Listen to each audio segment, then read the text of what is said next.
Okay. तो देखते हैं हम लोग एक नया प्रोजेक्ट सबसे पहले इंस्टॉल करते हैं और इसके जस्ट बाद हम लोग देखेंगे इसमें स्पा एप्लीकेशन कैसे बनाएंगे, मल्टीपेज एप्लीकेशन को कैसे एक सिंगल पेज में हैंडल करते हैं। इसके लिए सबसे पहले यहाँ पे हम लोग आ जाते हैं अपने फोल्डर के ऊपर। इसमें क्या करेंगे, कहीं भी खाली जगह पे राइट क्लिक करेंगे, शो मोर ऑप्शंस, और इसमें क्या करो, इस तीनों फोल्डर को, तीनों फोल्डर है ही लेकिन हमारा जो पेरेंट डायरेक्टरी है इसी को क्या करते हैं, ओपन विद कोड क्लिक करते हैं। जैसे ओपन विद कोड पे क्लिक करेंगे क्या आ जाएगा यहाँ से, ये हमें कह रहा है कि कोई ऐप वगैरह जो अभी जस्ट एक फोल्डर को हम लोग डिलीट किए ना, इसी का फाइल सब ये दिखा रहा है हमें। ठीक है, हमें इससे कोई लेना देना नहीं है, सबको कट कर देंगे।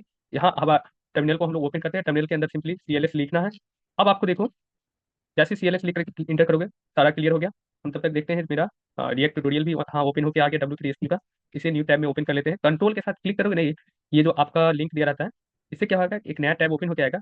इसमें देखो रिएक्ट इंट्रो, इसमें जाना, और इसमें इसमें तो नहीं दिया हुआ है, create react, react virtual DOM, सही है, क्रिएट रिएक्ट ऐप, इसको नेक्स्ट कीजिए। तो यहाँ पे कहीं है, ये रिएक्ट क्या दे रहा है, npm अनइंस्टॉल डैश जी पहले दिया हुआ है। और यही चीज हम क्या बोले थे आप लोगों को, अगर ग्लोबली इंस्टॉल करना है तो CMD कमांड के अंदर यही टाइप करना है, npm इंस्टॉल डैश जी और क्रिएट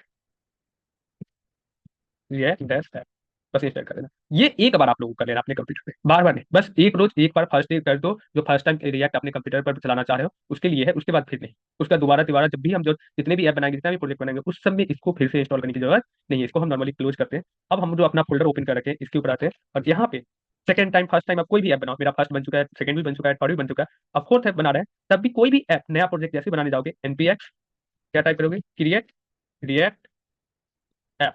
अब ऐप का क्या नाम दोगे, वो नाम दे दो। यहाँ पे हम लोग क्या ऐप बना रहे हैं, फोर्थ ऐप एस्पा के नाम से, सिंगल पेज एप्लीकेशन। जैसे इंटर करेंगे, ये क्या करता है, मेरा 288 MB का 288 MB का ऐप तो बनाएगा, लेकिन ऐप में जितना भी मेजर कंपोनेंट्स होगा, मेजर फाइल्स जो बनेगा, एक जो रिएक्ट के अंदर जितने भी मेजर फाइल्स होते हैं, वो सब हम जो ग्लोबली रिएक्ट को जो इंस्टॉल किए थे ना, वो हमारे कंप्यूटर के सी ड्राइव में जो इंस्टॉल हुआ था, वहां से सारे फाइल को ये कॉपी कर लेगा। बस कुछ ही 20 से 25 MB डाटा क्या करेगा, इंटरनेट से कंज्यूम करेगा, इंटरनेट से कुछ ही जो ऐसे फाइल जिसके लिए रिक्वायर्ड होंगे, उसको इंटरनेट से डाउनलोड करेगा इस ऐप के लिए। ठीक है, अगर कोई एनपीएक्स, अगर कोई ग्लोबली जो है सो रिएक्ट को इंस्टॉल नहीं किया होगा सी ड्राइव में, अभी जो CMD कमांड के थ्रू बताए, विंडो आर करो CMD में इंटर करके, अगर कोई ऐसा नहीं किया तो उसको जितनी बार नया ऐप बनाओगे ना, उतनी बार इसी कमांड से ऐप तो बनेगा, लेकिन 288 MB, 15 MB में हो जाता है। अच्छा, 15 MB में हो जाता है, मेरा तो अप्रॉक्सिमेटली 50 MB आ जाता है, चलो कोई नहीं, ये भी बहुत सही बात है। तो देखना आप लोगों को कितना कंज्यूम करता है, 50 MB प्लस नहीं करेगा, उससे नीचे ही रहता है। अगर कोई ग्लोबली वाला इंस्टॉल नहीं किए होगे तो उसे 288 MB, जितनी बार ऐप इंस्टॉल करोगे उतनी बार उतना MB लगेगा ही, डाटा कंज्यूम होगा ही होगा। तो फिर ये मत कहना कि सर डेटा बहुत कंज्यूम हो रहा है, और ये कभी भी बनेगा तो इसमें टाइम लगेगा। ठीक है, यही ऐप अगर हम इसके थ्रू बनाए, क्या कहते हैं, शुरुआत में आप लोगों को कोई एक ऑप्शन बताए थे वाइट के थ्रू, वीट के थ्रू जैसे ही बनाएंगे तो वीट में इतना भी टाइम नहीं लगता है, इससे भी बहुत कम टाइम में ये बन जाता है हमारा ऐप। ठीक है, 2 मिनट वेट कर लो, सारी चीजों को डाउनलोड होने दीजिए, बाकी चीजों को हम डिलीट करेंगे, कुछ चीजें रखेंगे। देखो हमारा ऐप रेडी है।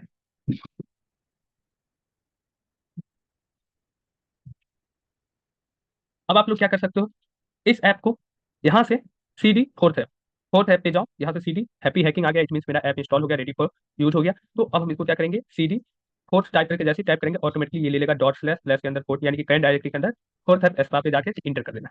ये क्या हुआ, मेरा डायरेक्टरी यहाँ से चेंज हुआ। अब हम क्या टाइप कर सकते हैं, यहाँ से भी npm रन स्टार्ट, या फिर npm स्टार्ट, दोनों में से कुछ भी टाइप करो, आपका ऐप स्टार्ट होगा ही होगा। ये कभी भी लाइव सर्वर के थ्रू लाइव नहीं चलता है, ये चीज ध्यान रखना आप लोग। ठीक है, जैसे इंटर करेंगे मेरा ऐप स्टार्ट हो जाएगा।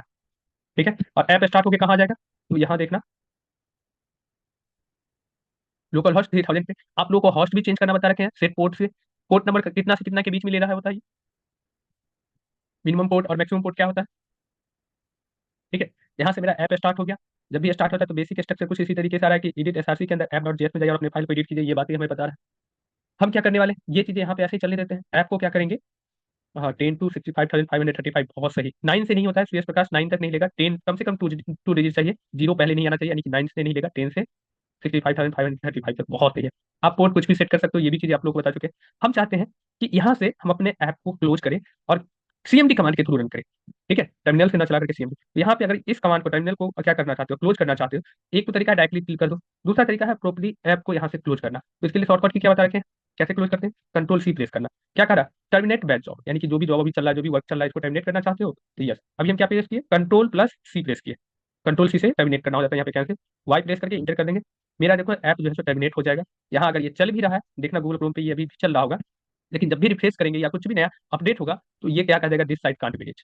हम चाहते हैं कि मेरा ऐप चले, हम यहाँ से, लेकिन हम टर्मिनल से नहीं चलाना चाह रहे हैं, टर्मिनल को हम क्लोज कर देंगे यहाँ से, टोटली टर्मिनल क्लोज कर दिए। यहाँ पे बस इसको ब्राउज करते हैं, एसआरसी के अंदर जाते हैं, इंडेक्स डॉट जेएस, इसमें कोई चेंजिंग नहीं करना है हमको, जैसे है वैसे ही रहने देते हैं। और साथ ही साथ ऐप डॉट जेएस को, दोनों को ओपन करते हैं, जो भी चेंजिंग हमें ऐप डॉट जेएस, हम लोग अभी भी टर्मिनल ओपन करके यहाँ से चला सकते हैं चीजों को। बट हमें क्या हो रहा है, कहीं ना कहीं स्पेस थोड़ा सा कम जा रहा है। टर्मिनल हम यहाँ पे एक बार ओपन कर दिए, इसको कितना भी छोटा रखेंगे, मान लो एकदम छोटा सा ही रखें, टर्मिनल को ओपन रहना ही पड़ेगा, रखना ही पड़ेगा, चाहे जितना भी मिनिमाइज कर दो, कुछ भी कर दो, टर्मिनल तो ओपन रखना पड़ेगा ही पड़ेगा। थोड़ा सा जगह क्या हो रहा है, कम रहा है आपको कोड एडिट करने की, तो हम टर्मिनल को नहीं ओपन करने वाले यहाँ से क्लोज। आपको अगर लगे कि कोई बात नहीं जगह कम है तो क्या हम वर्क कर लेंगे, तो टर्मिनल ओपन करके छोड़ दो, चलाओ, कोई प्रॉब्लम नहीं है। नहीं तो आपका ये जो जहाँ भी फोल्डर रखा हुआ है फोर्थ ऐप एस्पा, इस प्रोजेक्ट को डबल क्लिक करके ओपन करना, और इसका जो है लोकेशन यहाँ पे जो दिख रहा है, इस लोकेशन के ऊपर जाना, और इसमें क्या टाइप करना है आप लोगों को, सीएमडी टाइप करके इंटर कर देना है। जैसे सीएमडी टाइप करके ओपन करेंगे तो डी ड्राइव के ऊपर रिएक्ट जेएस के अंदर फोर्थ स्पेसिफा डायरेक्टरी के अंदर जाकर के क्या हुआ, कमांड प्रॉम्प्ट स्क्रीन चल रहा है, कमांड प्रॉम्प्ट चल रहा है। यहाँ पे भी हम लोग क्या कर सकते हैं, डायरेक्टली एनपीएम स्टार्ट या फिर एनपीएम रन स्टार्ट, दोनों में से कोई भी कमांड टाइप करके ओपन कर सकते हैं। और ये मत करना कि इसको स्टार्ट करके क्लोज मत कर देना, ठीक है। स्टार्टिंग द डेवलपमेंट सर्विस, देखो यहाँ पे स्टार्ट होकर रह गया, और ये जो आपका चल रहा है इसको मिनिमाइज करके छोड़ देना, क्लोज मत करना, समझ गया। यहाँ तक किसी को कोई प्रॉब्लम नहीं होना चाहिए। अब हम लोग चलते हैं मल्टी पेज एप्लीकेशन कैसे बनाते हैं। इसके लिए आपको देखो, पहले भी हम बता चुके हैं कि इसको जो भी चीज़ इसमें बना हुआ इस सबको हम लोग क्या करने वाले हैं, सिंपली डिलीट कर देते हैं, जो भी इसके अंदर, और डिव डिव को रहने दो या फ्रेगमेंट ले लो, कोई दिक्कत नहीं है इसमें। ऐप, ठीक है, सॉरी ऐप लिख रहे हैं यहाँ पे, H1 के अंदर ऐप, यही ऐप कहाँ आ जाएगा मेरा, ब्राउजर के ऊपर केवल ऐप लिखा हुआ आ गया। इसमें हमको जितना भी कंपोनेंट्स बनाना है, हेडर बनाना हो, फुटर बनाना हो, जितनी भी कंपोनेंट्स बनाने, सारे कंपोनेंट्स कहाँ बनाएंगे, एसआरसी के अंदर एक कंपोनेंट्स नाम का फोल्डर बनाते हैं। दो, सबसे पहला क्या करेंगे, कंपोनेंट्स, कंपोनेंट्स नाम का फोल्डर बनाना है। इसका फर्स्ट लेटर क्या होना चाहिए, कैपिटल या स्मॉल चलेगा, लेकिन इसके अंदर जब फाइल बनाओगे ना, उसका फर्स्ट लेटर क्या होना चाहिए, कैपिटल होना ही चाहिए। कंपोनेंट्स में कितने कंपोनेंट्स बनेंगे, सबसे पहला मेरा सबसे ऊपर में क्या होगा, एक हेडर होगा, उसके जस्ट बाद एक नैब बार होगा, उसके जस्ट बाद क्या होगा, नैब बार के जस्ट नीचे आपका मेन कंटेनेंट होगा, उसके जस्ट नीचे फुटर होगा। तो यहाँ पे देख सकते हो आप लोग, कंपोनेंट्स के अंदर सबसे ऊपर में न्यू फोल्डर बनाते हैं, किस नाम से, हेडर के नाम से, और फोल्डर हम बनाए, फिर एक और राइट क्लिक करके न्यू फोल्डर बना दो फुटर के नाम से। लेकिन हेडर फुटर के साथ ही क्या होना चाहिए, नैप बार भी होना चाहिए, फिर से एक न्यू फोल्डर बना दो, नैप बार, ठीक है। और इसके अलावा मेरे पास कंपोनेंट्स होगा, होम पेज होना चाहिए, तो होम पेज, अबाउट पेज के लिए अबाउट पेज, उस सब के लिए भी अलग अलग फोल्डर बनेगा, ठीक है। तो हम अभी के लिए बेसिकली ये तीन कंपोनेंट्स लेके चल रहे हैं, तीन फोल्डर, आगे चल के हमें जितनी भी जरूरत होगा उतना और कंपोनेंट्स के अंदर उतना और फोल्डर बनाएंगे, और उसके अंदर भी और अंदर, उसके अंदर भी फोल्डर के अंदर फोल्डर, फोल्डर के अंदर भी फोल्डर बनाते चलेंगे, यानी कि जितने कंपोनेंट्स जिसके बाद रिक्वायर होंगे उसके अकॉर्डिंग हम लोग फोल्डर के ऊपर फोल्डर बनाएंगे। अब सिंपली हम लोग चलते हैं कहाँ पे, हेडर के ऊपर। हेडर में अच्छा एक और चीज, नैप बार हेडर, नैप बार फुटर है, हेडर के अंदर भी क्या करोगे, न्यू फाइल बनाओ, किस नाम से बनाओगे, हेडर डॉट जेएस, जेएस रखो या जेएस रखो, दोनों में से कुछ भी नाम यहाँ पे आप रख सकते हो। और इसके जेएस के साथ साथ क्या रखना होगा, new file header dot CSS. अच्छा इसका नाम आप स्मॉल कैपिटल कुछ भी रखो चलेगा, लेकिन जो जेएस फाइल होगा, सही है, जेएस फाइल का आप क्या करोगे, नाम हमेशा कैपिटल रखोगे, साक्षी इस बात का ध्यान देना। नेम का किसी भी फाइल का फर्स्ट लेटर क्या होना चाहिए, first letter should be capital, nav bar dot JS, ये सब चीजें हम लोग पिछले क्लास में भी बनाए थे, नैप बार डॉट सीएसएस। और फुटर के अंदर भी new file footer dot JS, new file footer dot CSS, ठीक है, गुड। आई थिंक यहाँ तक आप लोगों को कोई प्रॉब्लम नहीं होगा। चल, ये भी सही है, यहाँ तो कोई प्रॉब्लम नहीं है तो, लेकिन प्रॉब्लम तो अब आएगा। हम लोग पहले सिंपली पेज बना लेते हैं, ऐसे डराना नहीं है, डरना भी नहीं, बहुत ही सिंपल तरीके से बताएंगे अभी। सबसे पहले आप लोग उससे पहले क्या करवाते थे, पूरा का पूरा कमांड लिखवाते थे, ऐसे कमांड लिखो, ये लिखो, इंपोर्ट करो, इंपोर्ट एक्सपोर्ट, ये सारी चीजें। हाँ तो फर्स्ट फोल्डर बनाइएगा तो कंपोनेंट स्लैश हेडर आएगा ही आएगा, लेकिन उसी जगह पे फिर से राइट क्लिक करके न्यू और फोल्डर बना दीजिए। जैसे एक से ज्यादा फोल्डर होगा तो इस तरीके से आ जाएगा जैसे मेरा हुआ, ठीक है। आप केवल कंपोनेंट्स के अंदर एक हेडर नाम से ही फोल्डर बनाते हो इसलिए आता होता है।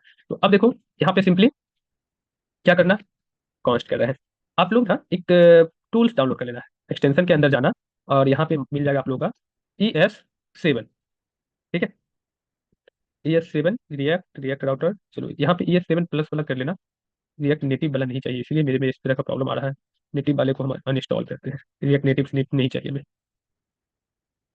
यहाँ पे आना, ES7 रिएक्ट नेटिव आ रहा है, हमें रिएक्ट राउटर और रिएक्ट स्टाइल कंपोनेंट आ रहा है, रिएक्ट रिडक्स नहीं, ES7 रिएक्ट स्निप्स ये आ रहा है ना, इसको सेलेक्ट कर लेना।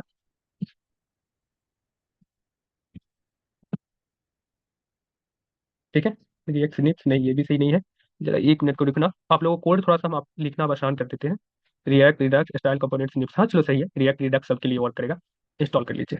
ES7 रिएक्ट स्निप्स करके जो है आप लोग इंस्टॉल कर लेना। जरा हम लोग फाइल पे आते हैं, फिर से देखते हैं क्या बता रहा है फाइल पे। हेडर के अंदर आना, रिएक्ट स्निप अगर इंस्टॉल कर लेते तो RFCE। ठीक है, इसका फुल फॉर्म होता है रिएक्ट फंक्शन एक्सपोर्ट, ठीक है, कंपोनेंट एक्सपोर्ट। जैसे टाइप करोगे देखो, import react from react function, कौन सा, जो भी फाइल का नाम होगा वो नाम ऑटोमेटिकली रहेगा। फंक्शन हेडर पहले आपको रिटर्न करना पड़ रहा था, चीजें अब रिटर्न नहीं करना पड़ेगा।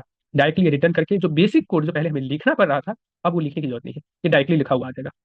ठीक है, आगे चल के थोड़ा सा इसको ना ट्विस्ट करके भी बताएंगे, अलग तरीके से भी लिख सकते हैं आप लोग। अब ट्राई कीजिएगा, हो जाएगा यहाँ पे। ठीक है, और इसके अंदर मेरा H1, सॉरी, ये मेरा कौन सा है। ठीक है, देखो यहाँ पे सिंपली आपको क्या करना है, इसको हम डिलीट कर देते हैं। पहले हमको क्या करना होता था, इम्पोर्ट रिएक्ट फ्रॉम, ये टाइप करना पड़ता था, जैसे रिडक्स आ रहा है, क्या हो रहा है,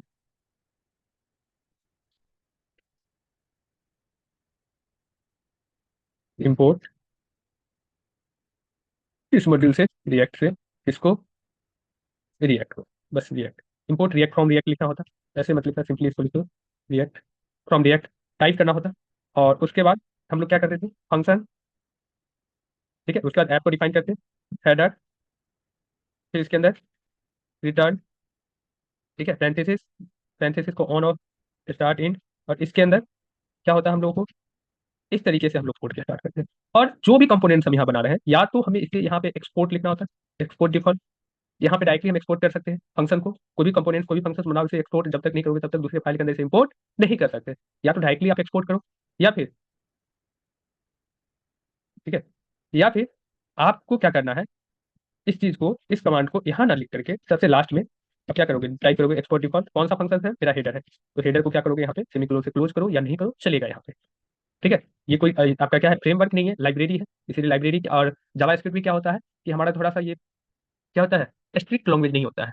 स्ट्रिक्ट लैंग्वेज होता तो हर एक कॉमा सेमीकोलन लेता ही लेता है, लेकिन जावास्क्रिप्ट क्या होता है, थोड़ा सा ज्यादा ही यूजर फ्रेंडली होता है। कहता है चलो कोई नहीं, आप कॉमा सेमीकोलन ये सब चीजें कहीं कहीं पे भूल जा रहे हो, छूट जा रहा है, तो हम माफ करते हैं ये सब चीजें, ये सब इधर को हम खुद भी सही कर लेंगे। अब इस तरीके से हमको क्या लिखना होता था पहले,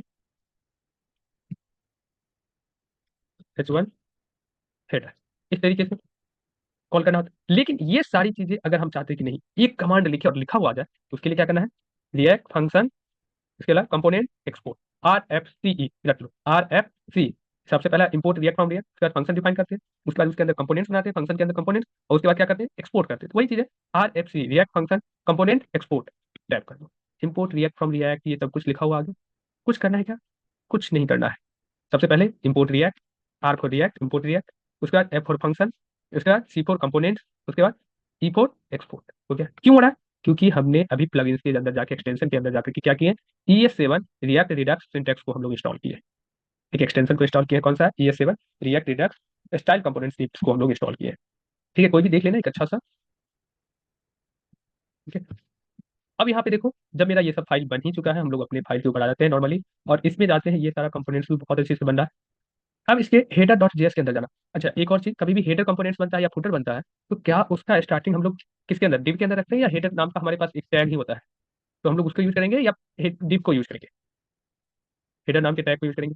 हेडर के अंदर आपको जो भी लिखना है लिखो, H1 के अंदर H1 टैग हेडर। ठीक है, सेम काम किसके साथ करना है, अब यहाँ पे हेडर में आओ। हेडर में आने से पहले एक काम करना आप लोग, ऐप के अंदर जाना। चलो कोई नहीं, हेडर डॉट जेएस के अंदर हमने क्या किया, एक हेडर नाम का कंपोनेंट्स बना लिया। इसको सिंपली हम क्या करते हैं, हेडर टैग को डिजाइन कलर वगैरह डाल देते हैं। तो ऐप हेडर डॉट CSS के अंदर जाते हैं, और यहाँ पे सिंपली हेडर सेलेक्ट कर, हेडर टैग को क्या करेंगे, डायरेक्टली हेडर हमारा क्या है, टैग है, इसको आज सेलेक्टर यहाँ कॉल करेंगे, और यहाँ पे सिंपली क्या करेंगे, विथ 100%। ठीक है, कलर कौन सा, व्हाइट डाल दो, बैकग्राउंड ब्लैक डाल दो। देखो डिजाइन पे हम नहीं चाह रहे, डिजाइन आपको करना है, कैसा डिजाइन करना है वो आपको सब। ठीक है, रुक जाइए, ऑल सेलेक्टर की भी बातें करेंगे, पहले इसको यहाँ देख लीजिए। ठीक है, विथ 100%, हाइट कितना, 75 पिक्सल, लाइन हाइट भी तो हमारा इतना ही होगा, 25 पिक्सल, जिससे क्या होगा, वर्ड ऊपर नीचे से एकदम सेंटर में आएगा। यहाँ पे टेक्स्ट लाइन सेंटर। ठीक है, अब थोड़ा सा अच्छे से इसको लिख देते हैं। चलो, आई थिंक आप लोगों को अब कोई प्रॉब्लम नहीं होगा। ये चीजें कैसे पता चलेगा, इस हेडर को कहाँ कॉल करोगे आप लोग, एप डॉट जेएस के अंदर, या फिर आपका जो मेन फाइल है इंडेक्स डॉट जेएस, इस पे कॉल करो। हम आगे चल के यहाँ पे नहीं कॉल करवाएंगे, लेकिन अभी के लिए कुछ प्रॉब्लम हम क्रिएट करेंगे और फिर उसको सोल्यूशन देंगे। इसके लिए हम चाहते हैं कि हमारा जो हेडर कंपोनेंट हो और फूटर कंपोनेंट्स हो और ये nav bar component, header footer and nav bar component, ये तीनों को हम लोग डायरेक्टली इंडेक्स में ही कॉल करें। बाद में इस पे प्रॉब्लम आएगा यहाँ पे कॉल करने से, क्यों आएगा, क्या करना है, उसका सोल्यूशन क्या है, ये चीज हम लोग देखेंगे, लेकिन अभी के लिए हम जानबूझ के लाएंगे यहाँ पे। ठीक है, तो हम क्या करते हैं, हेडर को कभी भी कहाँ रखोगे, आप जो ऐप के अंदर क्या होगा, ऐप कंपोनेंट, ये जो ऐप दिख रहा है हमें, हेडर इसके ऊपर होगा या नीचे होगा, ये पहले बताओ। हेडर कहाँ पे होना चाहिए, इस ऐप कंपोनेंट्स के ऊपर होना चाहिए, नीचे होना चाहिए, एवरीवन, टॉप में होना चाहिए, गुड। तो हम लोग यहाँ पे हेडर को कॉल भी करेंगे, कहाँ पर, इंडेक्स डॉट, सबसे पहले रखो इंडेक्स को, उसके अंदर यहाँ डायरेक्टली क्या लिखेंगे, हेडर, ये देखो नीचे हेडर कंपोनेंट आ रहा है, क्लिक कर दो और स्लैश करके क्लोज कर, हेडर आ गया। देखो ऐप के ऊपर हेडर आ रहा है या नहीं। अब कहोगे सर हेडर में तो आप डिजाइन वगैरह किए हैं, यहाँ डिजाइन नहीं आ रहा। अब ये क्या प्रॉब्लम हुआ, क्यों नहीं आ रहा हेडर वाला डिजाइन, बताना जरा आप लोग, एवरीवन, क्यों नहीं आ रहा। लिंक सीएसएस इंपोर्ट, बहुत सही है। हेडर के अंदर क्या हमने सीएसएस को, हेडर डॉट सीएसएस को लिंक किया जहां इसका सारा डिजाइन किया, नहीं किया ना। तो यहाँ पे इसको सेमीकोलन से क्लोज करो, नहीं भी करो तो चलेगा। और डायरेक्टली सीएसएस फाइल को कैसे कॉल किया जाता है, इसको तो नहीं किया कभी भी जो है डायरेक्टली कॉल कर दिया जाता है। इसको तो ये नहीं कि एक कंपोनेंट्स के रूप में कॉल करो, उसका कुछ नाम दो फिर यहाँ पे यूज करेंगे। सिंपली क्या करना था, इम्पोर्ट और एक सेमीकोलन के अंदर, सॉरी इन्वर्टेड कॉमा के अंदर सिंगल दो या डबल इन्वर्टेड कॉमा दो चलेगा। डॉट स्लैश का मतलब क्या होता है, करेंट फोल्डर, करेंट फोल्डर के अंदर क्या है, header dot CSS, header dot CSS डाल देना बस। फिर इसको भी सेमीकोलन से क्लोज करो। It's a good practice to close every line with semicolon. ठीक है, नहीं भी करोगे चलेगा। अब देखो यहाँ पे डिजाइन भी आ गया, पूरा कलर दिख रहा है, लेकिन सर ऊपर में स्पेस आ रहा है, नीचे में भी स्पेस आ रहा है, हम तो ऐसा नहीं कुछ सोचे थे स्पेस के बारे में। स्पेस का क्या करें बताओ। तो हम अभी फर्स्ट टाइम ऐप को इंस्टॉल किए हैं, तो देखना इंडेक्स डॉट जेएस जो है ये अपने साथ इंडेक्स डॉट सीएसएस को भी लेके आया है। अब इंडेक्स डॉट सीएसएस में चलते हैं, ये रहा, क्लिक किया। ये देखो बॉडी कोड, ये सब, ये जो अपना कुछ टैग कलर इन्वर्ट लेके चल रहा है, बहुत सही उधर ज्यादा। तो इंडेक्स डॉट सीएसएस में जो भी सीएस होगा इसका हमें कोई यूज नहीं है, क्योंकि फर्स्ट टाइम जब ऐप को इंस्टॉल किए थे वो जो रन हो रहा था, घूम रहा था, आपका रिएक्ट का जो लोगो है घूम रहा था, उसके लिए ये सारा सीएसएस वगैरह लिखा हुआ था। हमें तो अब उसके जगह पे उस सबको डिलीट करके अपना फाइल फोल्डर प्रोजेक्ट पिक्चर बनाना है। तो हम तो खुद का सीएसएस लिखेंगे, उसके वाले पूरे सीएसएस को क्या करेंगे, डिलीट करेंगे और सिंपली स्टार एलिमेंट को सिलेक्ट करेंगे और यहाँ पे M0 टाइप करना, यानी कि margin zero, P zero, padding zero, box sizing, border box, control S, देखो यहाँ चला, ऊपर का स्पेस गायब हो गया, नीचे का भी स्पेस गायब हो गया। क्या कोई दिक्कत इसमें जहां तक समझने में किसी को, नहीं ना। ऐप डॉट सी एस भी बहुत सही है, ऐप डॉट जेएस के अंदर भी app dot C S S है, इसका भी सी एस एस तो हमें नहीं चाहिए। ठीक है, app dot C S S में चलते हैं और इसके भी सी एस एस को क्या करेंगे, कंट्रोल ए, इधर आते हैं, कंट्रोल ए, क्लिक करेंगे बस।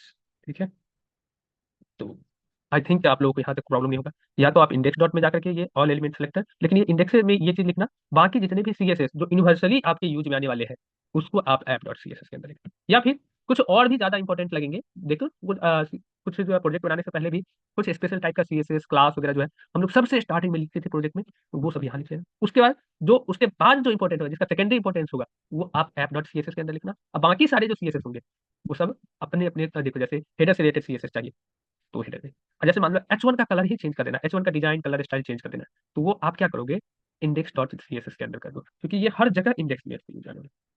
ठीक है, तो इसको क्या करोगे, यहीं पे हम क्या कर देते हैं, H1 का कलर क्या होना चाहिए, जब भी कभी हम H1 लिखे उसका कलर ना हमें ब्लू वायलेट चाहिए। अब कहीं भी H1 लिखा जाएगा, हेडर फुटर कुछ भी कहीं भी हो, देखो ये सारी जगह H1 के लिए एप्लीकेबल होगा। तो यूनिवर्सली सीएसएस सब जो यूज में आने वाले हैं उस सबको इंडेक्स डॉट सीएसएस में, और उसी यूनिवर्सली में कुछ होगा जो आपको सेकेंडरी यूज होगा, उसको क्या करोगे आप लोग, app dot C S S के अंदर। ठीक है, तो इसको हम अभी के लिए क्या करें, डिलीट कर दें, रहने देते हैं, चलेगा नहीं, चलो हटा ही देते हैं। ठीक है सर। अब देखो यहाँ पे फोल्डर स्ट्रक्चर बहुत सारा हो गया। हेडर के बाद क्या आना चाहिए हमारा, नैब बार। तो नैब बार भी मेरा बना हुआ है, नैब बार के अंदर बनाएंगे फाइल फोल्डर वगैरह, बट नैब बार को कॉल तो कर सकते हैं। तो यहाँ पे सिंपली नैब बार। ठीक है, जैसे हम नैब बार लिखेंगे, अच्छा नैब बार लिखने के बाद भी आप एक चीज ध्यान देना, नहीं आ रहा है, तो क्यों नहीं आ रहा है, फाइल तो बना हुआ है। लेकिन जैसे हेडर को हम यहाँ पे लिखे, इसका automatically import header from header, यहाँ पे कुछ साइन भी हमें लिखा हुआ दिया था, जैसे क्लिक किए सारा चीज लिखा हुआ ऑटोमेटिकली इंपोर्ट कर लिया, नैब बार के साथ ऐसा नहीं हो रहा। क्यों नहीं हो रहा, क्योंकि हमने नैपबार का फाइल तो बनाया लेकिन फाइल के अंदर कोई वर्क नहीं किया है, ना ही एक्सपोर्ट किया है, इसलिए कोई एक्सपोर्ट, मेन प्रॉब्लम क्या है, एक्सपोर्ट हमने नहीं किया है। ठीक है, तो इसके लिए क्या कहेंगे, यहाँ पे फिर से कौन सा command, react function component export, RFC type कर देना। देखो यहाँ पे जैसे एक्सपोर्ट हुआ, आ जाओ यहाँ पे, देखो यहाँ पे आ गया, नैप बार लिखा हुआ। अच्छा एक काम करते हैं, हम देखना ही है, चलो हम इनको एक्सपोर्ट नहीं करते। अब बताओ जरा, नैप बार तो लिख रहे हैं, देख रहे हो अब तो फाइल भी बना दी, लेकिन नैप बार तो लिख रहे हैं, बट प्रॉब्लम इज दैट कि हमने एक्सपोर्ट नहीं किया। एक्सपोर्ट करना एकदम नेसेसरी, जब तक एक्सपोर्ट नहीं करोगे फाइल को एक जगह से, तब तक दूसरी जगह इंपोर्ट किया ही नहीं जा सकता। प्रॉब्लम यही है कि जब तक आप किसी को कुछ बोलोगे नहीं, तब तक कुछ सुनेगा कैसे। ठीक है, नैप बार, और जैसे हम यहाँ पे क्लिक करेंगे ना, ठीक ना, ये ऊपर में ऑटोमेटिकली लिखा हुआ आ जाएगा, क्लिक करो या टैब कर दो। टैब जैसे कि हम टैब अभी प्लेस किया, ऊपर में ऑटोमेटिकली इंपोर्ट कर लिया, हमें इंपोर्ट करने की जरूरत भी नहीं, स्पेस लेकर के इसे सेल्फ क्लोज कर दो, मेरा नैप बार भी आ गया। देख रहे हो हेडर के जस्ट नीचे नैप बार आ गया। नैप बार में हमको नेविगेशन बनाना है, उसके नीचे हमको क्या बनाना है, फुटर बनाना है। तो चलो फुटर पे भी चलते हैं, फुटर का भी सेम केस होगा, footer dot JS, RFC, footer आ गया। फुटर भी बहुत सही है, अपनी जगह वर्क कर रहा है। और इसके अंदर हम लोग क्या करने वाले हैं, चलो फुटर लिखा हुआ है, फुटर का डिजाइन वगैरह कलर वगैरह कर देना। फुटर में भी वही बात होगा, फुटर जब टैग खुद आ ही रहा है तो हमें डिप के अंदर क्यों रखना, फुटर नाम के टैग से इसको क्लोज करेंगे, और इसके अंदर भी H1 नाम का टैग डालेंगे। ठीक है, और इसके अंदर फुटर, Ctrl+S, हेडर वाला CSS क्या करते हैं, कॉपी करते हैं हम, क्योंकि हेडर और फुटर को सेम रखना चाह रहे हैं। फुटर डॉट CSS के अंदर जाकर के पेस्ट करेंगे, हेडर की जगह पर क्या कर देने वाले हम लोग, फुटर, और फुटर वाले CSS को फुटर डॉट JS के अंदर कॉल कर लेंगे। नहीं, यहाँ पे स्निप्स लेने की जरूरत नहीं है, अगर डायरेक्टली हम फुटर में ही कॉल कर रहे हैं तो। और यहाँ पे close to close, import, single inverted comma के अंदर भी dot slash footer dot CSS, गलती क्या कर रहे हैं, फाइल का फर्स्ट लेटर कैपिटल है तो हमें कैपिटल ही देना चाहिए। Ctrl+S, हमारा फुटर नहीं आया, क्यों नहीं आ रहा है, क्योंकि हमने फुटर को इंडेक्स डॉट जेएस के, देखो माउस का लेफ्ट राइट स्वाइप करोगे तो ये चीज, अगर ज्यादा फोल्डर अगर ओपन करके रखे हो तो लेफ्ट राइट स्वाइप करोगे तो आ जाएगा ओपन। ओके, यहाँ पे कॉल कर लो, फुटर कहाँ आएगा, टैब के नीचे आएगा। फुटर क्या कर दिया हम लोग, फुटर डाउन एरो से नीचे जाओ, टैब प्रेस कर दो स्लैश, क्योंकि ऑटोमेटिकली हम चाहते हैं इसका कंपोनेंट कॉल हो जाए, हम क्यों कॉल करें, ये खुद कॉल कर ले। ठीक है, अच्छा उस समय, इससे पहले वाला जो प्रोजेक्ट हम लोग वर्क कर रहे थे उसमें हमारा रिएक्ट डॉम के लिए नहीं चला था, क्योंकि रिएक्ट डॉम नाम का कंपोनेंट जो है यहाँ पे हम कॉल नहीं कर रखे थे, इसलिए हमारा फाइल उस समय होते हुए चलते हुए भी चल नहीं पा रहा था। तो अब आप देखो, शुरुआती में क्यों हमें आज फाइल एक डिलीट करना पड़ा है ना, फिर से इंस्टॉल करना पड़ा, फिर से सारी चीजें ऑन करना पड़ा, तो इसी वजह से, इसी एक लाइन का कंपोनेंट्स हम हटा चुके थे, इसकी वजह से नहीं चल रहा। चलो कोई नहीं, अब देखो यहाँ तक आप लोगों को प्रॉब्लम नहीं होगा, क्यों इसके ऊपर हम आ गए। देखो मेरा हेडर फुटर, मेरा मेन काम आज नैप बार का है, नैप बार के अंदर ऐप का है। ठीक है, तो हम इसको क्लोज कर सकते हैं, इंडेक्स में जो भी फाइल हमें कॉल करना था वो कर चुके हैं। ठीक है, इंडेक्स डॉट CSS की भी अब कोई जरूरत नहीं है, ऐप का जरूरत पड़ेगा हमें, हेडर का कोई जरूरत नहीं है, हेडर का हम वर्क कर चुके हैं अपना, हेडर को क्लोज कीजिए। हेडर डॉट CSS का भी अभी कोई जरूरत नहीं, हेडर डॉट CSS कंपोनेंट, और हेडर का वर्क हो चुका है, तो हेडर केवल नैप बार और नैप बार डॉट CSS है, फुटर का भी वर्क हो चुका है, फुटर को भी close, footer dot CSS close. हमें एक जरूरत होगा आगे चल के ऐप डॉट जेएस और app dot CSS, nap bar dot JS, nap bar dot CSS। ठीक है, तो यहाँ तक आप लोगों को कंपोनेंट्स बनाने में, कॉल करने में किसी को कोई प्रॉब्लम नहीं है। अब हम देखेंगे नैप बार को, नैप बार कैसे बनाएंगे। तो नैप बार में पहले सोचते हैं हम लोग क्या होना चाहिए, सबसे स्टार्टिंग में हम चाहते हैं यहाँ पे एक लोगो आए, उसके बाद home, about, product, service, contact, बस करके पूरा मेनू बन जाए, और जिस मेनू पे क्लिक करेंगे उस मेनू से रिलेटेड बातें यहाँ पे लिखा हुआ है, हम ऐसा कुछ चाह रहे हैं। ठीक है, एक मेनू बनना चाह रहे हैं, बाकी उसके अंदर का पेज आप लोग बना लोगे, क्योंकि आपसे हम पहले ही दो तीन पेज, दो तीन वेबसाइट बनवा चुके हैं छोटा छोटा, तो अब आप लोग को वो प्रॉब्लम नहीं होगा बनाने में। ठीक है, सॉरी। तो हम लोग क्या करने वाले हैं, डिलीट करते हैं। नैप के लिए भी क्या आता है, खुद से एक नैप टैब आता है, तो क्यों नहीं नैप टैग को यूज करें, टैब नहीं नैप टैग यूज कर लें। इसके अंदर आप लोग नेविगेशन जब भी बनाने जाते हो तो उसके अंदर क्या करते हो, ULLI, हम नॉर्मली CSS यूज कर रहे हैं, इसमें कोई अभी बूटस्ट्रैप, टेलविन, CSS ये सब कुछ नहीं, अभी भी आप लोग को एक सप्ताह 10 दिन से HTML CSS के थ्रू ही पूरा प्रोजेक्ट बनाना है, चीजों को समझना है, पहले CSS को इसमें कैसे लिखते हैं, कैसे इंटरनल CSS, इनलाइन CSS ये सब लिखा जाता है, इसको पहले समझो, उसके बाद बूटस्ट्रैप और भी चीजों को हम लोग देखेंगे। ठीक है, अभी बनाओ ये प्रोजेक्ट, बूटस्ट्रैप पे भी कुछ प्रोजेक्ट बनवाएंगे, उसके आगे चलेंगे तो हम लोग टेलविन यूज करेंगे, और most of the time react में जो यूज करने वाले हो आप लोग वो टेलविन CSS यूज करोगे। अगर आप चाहते हो कि CSS नहीं लिखना पड़े, और जैसा वर्क आप पहले HTML CSS जावास्क्रिप्ट बूटस्ट्रैप से जैसा प्रोजेक्ट बना लेते थे, वो सारा चीज बनाने चाहते हो, तो बूटस्ट्रैप में कहीं ना कहीं कुछ क्लास कम रह जा रहा है, कुछ कलर आपको वैसे नहीं मिल पाएंगे, जो कि टेलविंड आपको पूरा करके देता है। तो आपको रिएक्ट में बहुत अच्छा सा एक कंपेबिलिटी के साथ प्रोजेक्ट बनाना है, तो रिएक्ट में आपको क्या करना पड़ेगा, टेलविंड यूज करना पड़ेगा। समझ रहे हो चीजों को। ठीक है, तो नैप के अंदर यूएल, यहाँ तो प्रॉब्लम ये हो जाता है, इसका भी स्निप्स देखेंगे, डायरेक्टली ULLI लिखते चले जैसे HTML वैसे वर्क करे। यूएल, यूएल के अंदर LI, LI के अंदर इनका टैग के अंदर HREF। ठीक है, जब मीनू बनाते हो तो कुछ टेलविंड WN, सीखना नहीं होगा, प्रोजेक्ट में सीख जाओगे। हम पहले ही बता चुके हैं, जिसको बूट स्टेप आ रहा है उसको टेलविंड आ रहा है। बस हमें एक बार बताना होगा कि टेलविंड कैसे वर्क करता है, कुछ क्लासेस बताना होगा। आप लोग एक स्टोरी कभी सुनाई देना, हनुमान जी वाला। जब उनको समुद्र पार करना होता है तो उन्हें पता नहीं होता है कि हम हवा में भी तैर सकते हैं। फिर वहां पे जाम्बा जी आते हैं, उन्हें बताते हैं कि आप हवा में भी तैर सकते हो, तब फिर वो समुद्र पार करते हैं। वही चीजें अभी आप लोग के साथ है। वो चीजें हम बताएंगे आप लोगों को, कैसे टेलविंड लिखा जाता है, आप लोग लिखने आता है। तो चलिए, याद दिलाना पड़ता है, वही चीज याद दिलाएंगे। अब देखो, यहाँ पे सिंपली हैश टैग ले लेते हैं ना।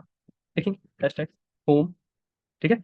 और इसके अंदर कंट्रोल डी कितना मीनू हो गया। कंट्रोल डी एक बार से सेलेक्ट कर लिए, एल आई को स्टार्टिंग प्रिंट, कंट्रोल डी से डुप्लीकेट करना बता रखे हैं आप लोगों को। डुप्लीकेट कैसे होता है कंट्रोल डी से, क्योंकि इसके लिए भी हम एक एक्सटेंशन डाउनलोड कर रखे हैं इसमें, अपने बीएस कोड के अंदर। कौन सा? Notepad plus plus. अगर इसको नहीं इंस्टॉल करोगे तो control D equal to duplicate work नहीं करेगा। नोट पैड प्लस प्लस, चलिए सही है, नोट पैड भी याद है।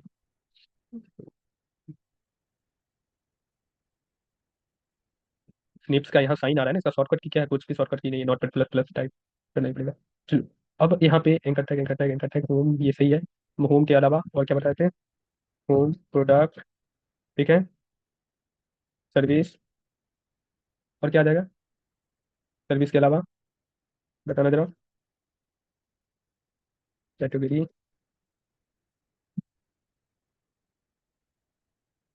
About, contact us. कुछ मीनू तो ऐसे भी आप लोगों को भी याद रहता ही होगा।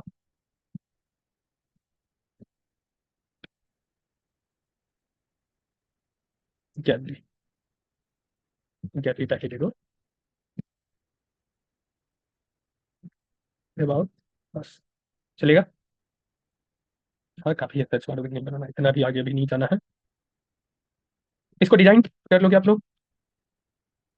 टेस्टिंग, हाँ काफी है इतना मीनू।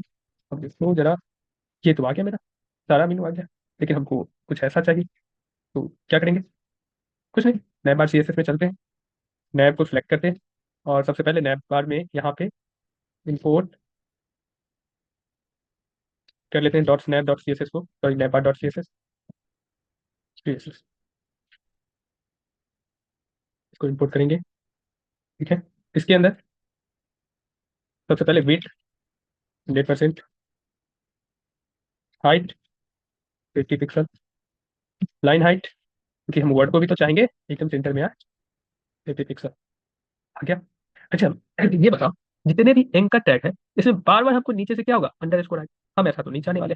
तो ऐसे में क्या करना पड़ेगा? एंकर टैग के लिए आपका index dot C S S या फिर app dot C S S, दोनों में से किसी भी जाना, और यहीं पे डिसाइड कर देना टेक्स्ट डेकोरेशन डन, कर जाएगा। और कलर जो भी डिफाइन करना कर देना, जहाँ पे जैसे, ठीक है। ऐसे बाई डिफॉल्ट कलर कौन सा आता है? ब्लैक आता है, तो हम भी ब्लैक ही डिफाइन करने वाले हैं। हैश टैग,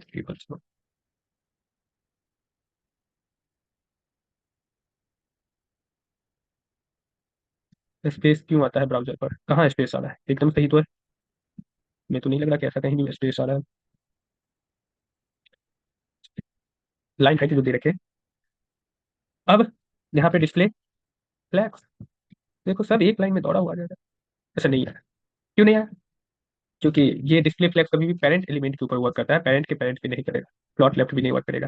अरे देखो यहाँ नैब के अंदर यूएल डाले, यूएल एक ही चाइल्ड है ना, यूएल के अंदर के एल आई के लिए ना फ्लैग चाहिए, तो हमें कहाँ डालना पड़ेगा? यूएल पे डालना पड़ेगा, फिर एक करते हैं यूएल के अंदर डालना पड़ेगा। कमाल करते हो नैब यूएल, यूएल के अंदर डिस्प्ले फ्लैग, देखो वर्क करेगा। आया? अब प्रॉब्लम आ रहा है सर, यहाँ पे डॉट आ रहा है। अब क्या करोगे डॉट के लिए? Display flag, justify space, sorry justify content, space civil कर दो, सबके बीच में बराबर में स्पेस बच जाएगा। उनको बराबर में ही चाहिए स्टार्टिंग से लेकर एंडिंग तक। लेकिन प्रॉब्लम अभी भी है कि हमें ये बुलेट साइन नहीं चाहिए। डिक्लेरेशन नन तो एंकर टैग में वर्क करता है, लिस्ट स्टाइल नन, लिस्ट अन स्टाइल वो सीएसएस बूट स्टेप का क्लास है। अब आप लोग कंफ्यूज होना शुरू हो गए ना, बूट स्टेप को यहाँ और उसको वहाँ अप्लाई करना, सीएसएस सही है। लिस्ट स्टाइल नन बहुत सही, साक्षी पाटिल, दत्तू देवरे, राहुल, स्नेहा, सही है। सही हो गया। स्पेस हिंदी के जगह पे स्पेस अराउंड करके देखिए क्या, हमें कुछ मेरे मन के लाइक इसमें। चलो सही है, काम करो, इसको पैडिंग डाल दीजिए। टॉप से 0 पिक्सल, लेफ्ट राइट से 1 पिक्सल। ये आ गया अपनी जगह पे, जस्टिफाई कंटेंट में। Space evenly, space around, between, evenly ही कर देते हैं। ये अंदर नहीं आना चाहिए हमें, यहाँ तक देखो, इसको जब हम कलर डालेंगे बैकग्राउंड, कुछ भी कलर डालते हैं देखना रहा, हमें यहाँ पे स्टार्टिंग से लेके इसके एंडिंग तक जाना चाहिए। ऐसे में क्या डालना चाहिए हमको, स्पेस बिटवीन, हाँ बिटवीन सही है, स्पेस बिटवीन डाल दो ना। ठीक है। और ये बैकग्राउंड कलर इस पे नहीं डालना है, ये बैकग्राउंड कलर इस पे डालो तो sorry, हाँ ये मेरा बन गया। इस पे कलर वलर आपको कैसा फॉन्ट चाहिए, नहीं चाहिए, डिजाइन कैसा चाहिए, वो आपका काम। ठीक है। ऐप का साइज थोड़ा सा बड़ा कर देते हैं, app dot C S S में जाते हैं, मेरे पास ऐप नाम का कंपोनेंट्स है, app dot C S S है। इसको क्लास, क्लास नेम इसमें देखो, कभी भी रिएक्ट के अंदर क्लास नहीं टाइप करना होता है, क्लास की जगह क्या लिखना होता है, क्लास नेम। ऐप नाम का एक क्लास बनाते हैं और इस क्लास को क्या करते हैं, डॉट ऐप जैसे सेलेक्टर यूज करते हैं। इसका भी बेस 100%, और हाइट कितना, 500 पिक्सल। चलो सही है, जिससे क्या हो कि मेरा फुटर एकदम नीचे आ जाए। और नीचे कर दे क्या, 520, कंट्रोल एस, ये एकदम सही है। आई थिंक 550 भी चलेगा, फिर थोड़ा सा ऊपर नीचे होना शुरू हो गया, 525। चलो सही है। और एक काम करना, ये ऐप हम चाहते हैं कि जहाँ से होम दिख रहा है वहीं से हो। जैसे में padding, top bottom 0 pixel, left right 100 pixel, नहीं 120 डाले ना, 100 पे। देखो कितना अच्छा से बन गया, मेरा पेज बन गया।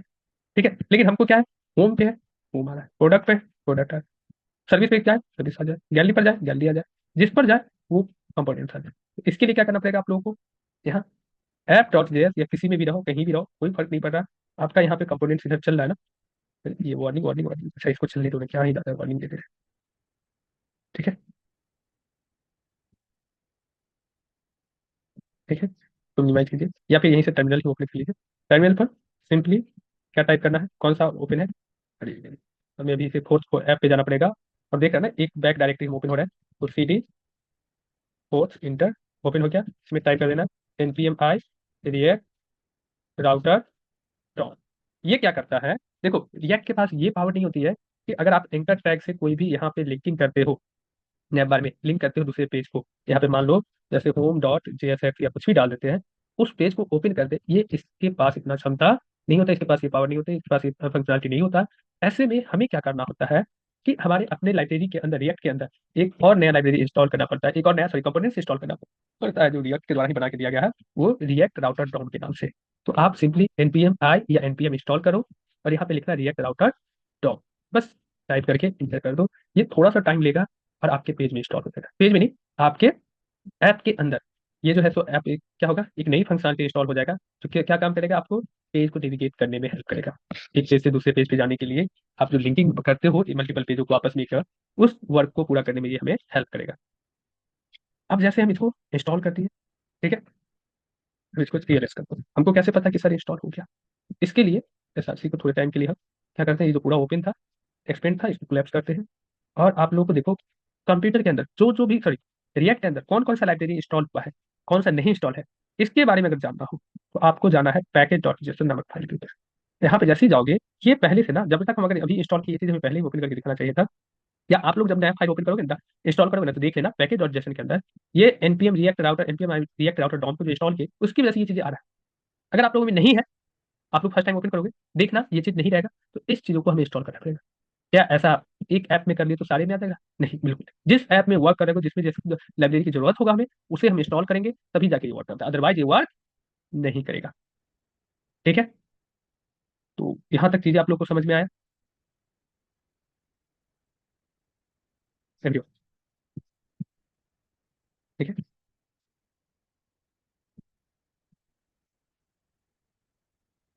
चलिए, इसको हम टर्मिनल को क्लिक कर क्लोज कर देते हैं, इस ऐप को पैकेट डॉट जेसन को भी क्लोज करते हैं, app dot C S S रहने देते हैं, ऐप डॉट जेएस में जाते हैं। अब यहाँ पर आज के लिए इतना ही रहने देते हैं। ठीक है, और कल फिर हम रिएक्ट का ही क्लास लेंगे, थोड़ा बहुत जो है तो आप लोगों का कौन सा सेशन हो जाएगा। अ, कल एक और चीज हम बताएंगे आप लोगों को। ठीक है, आज के लिए यहीं तक रहें। कल प्रोजेक्ट सेशन का भी रखेंगे, इसको जल्दी से थोड़ा सा जल्दी इंड करेंगे, उसके बाद हम लोग कोशिश करेंगे कि प्रोजेक्ट सेशन के बारे में कवर करें, जो प्रोजेक्ट में आप लोगों को पेज किसको परचेज करना बताने वाले हैं। क्या कहते हैं, होस्टिंग कैसे, डोमेन कैसे परचेज करते हैं, कैसे यूजर आईडी